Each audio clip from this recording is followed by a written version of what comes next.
अरे माँ जी, जल्दी चलिए, देखिए आपके घर के बाहर एम्बुलेंस आई है। गायत्री भागती हुई दरवाजे पर आती है। तभी उसकी बहू चांदनी को एम्बुलेंस से बाहर लाया जाता है।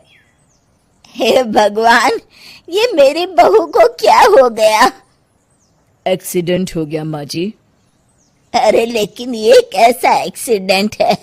चोट तो कहीं नजर नहीं आ रही। अरे माँ जी, दिमाग में अंदरूनी चोट लगी है और ये अपनी याददाश्त खो बैठी है। हैं? मेरी बहू याददाश्त खो बैठी है, अब क्या होगा? अब फिक्र मत करिए, बस इनका अच्छे तरीके से ख्याल रखिए। मैंने दवाइयाँ दे दी हैं, अब मैं चलता हूँ। अगले दिन अब तेरी तबीयत कैसी है बहू? बहू? किसकी बहू? हम भैरवगढ़ के ठाकुर विक्रम सिंह की बेटी रूपवती हैं। हम एक राजकुमारी हैं और तुम हमारी दासी हो बुढ़िया। अरे बेटा विशाल, बहू कैसी बहकी बातें कर रही है। अरे कुछ मत पूछो माँ, रात को मुझसे अपने पैर दबा रही थी।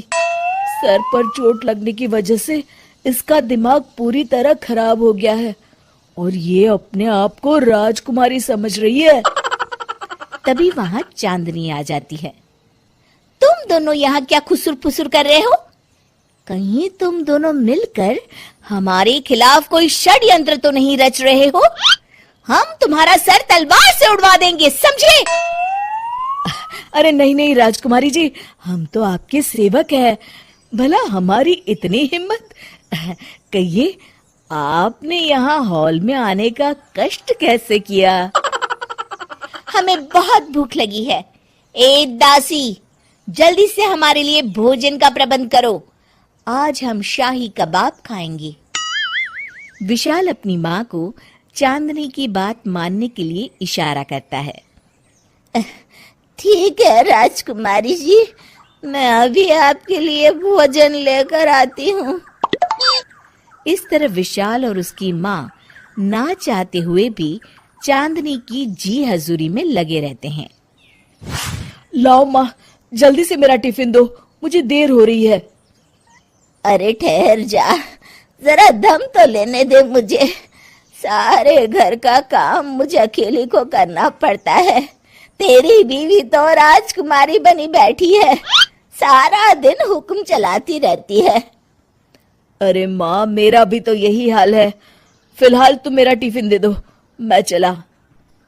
रुको, कहाँ जा रहे हो? अरे मर गया रे, ये कहाँ से आ धमकी? आज हमारा जुहू चौपाटी घूमने का मूड है और हमें अपने लिए नई साड़ियां भी खरीदनी है। चलो जल्दी से अपना वाहन निकालो और हमें ले चलो। अरे अब तो मैं गया काम से। अगर आज मैं वक्त पे ऑफिस नहीं पहुंचा तो मेरा बॉस मुझे नौकरी से निकाल देगा। मरता क्या न करता।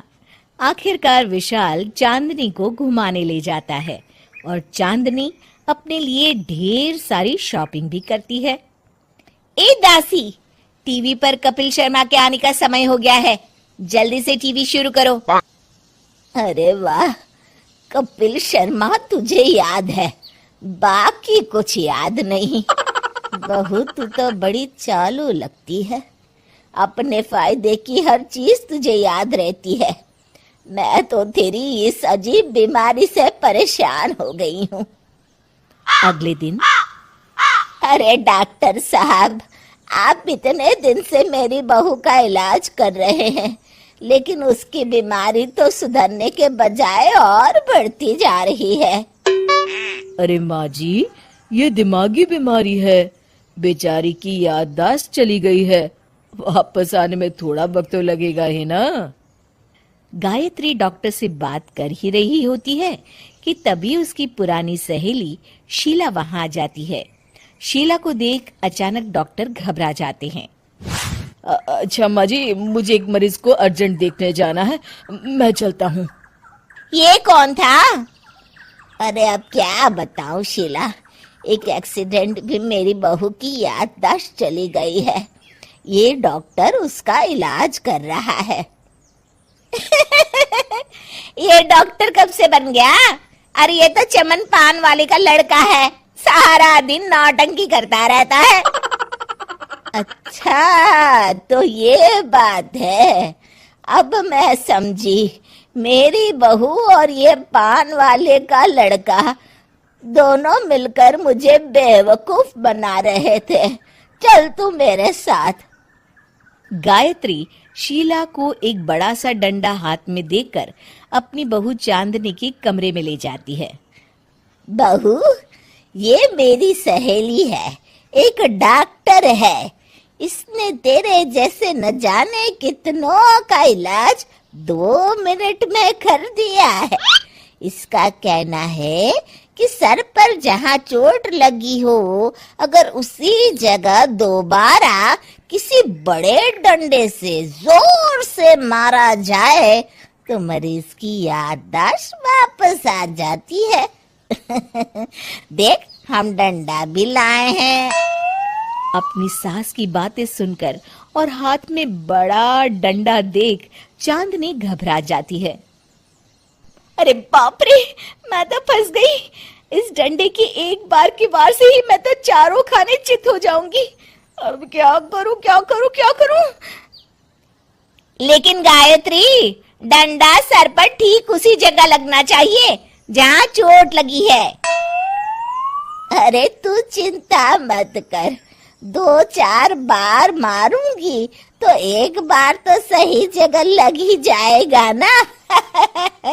चल बहू, तैयार हो जा। अरे नहीं नहीं माँ जी, मुझे मत मारिए। दरअसल घर के काम करने से बचने के लिए मैंने ये सब नाटक किया था। मुझे माफ कर दीजिए, मैं कान पकड़ती हूँ।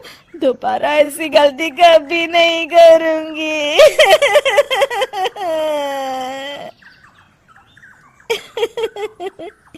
क्यों दोस्तों, कहानी कैसी लगी हमें जरूर बताइएगा।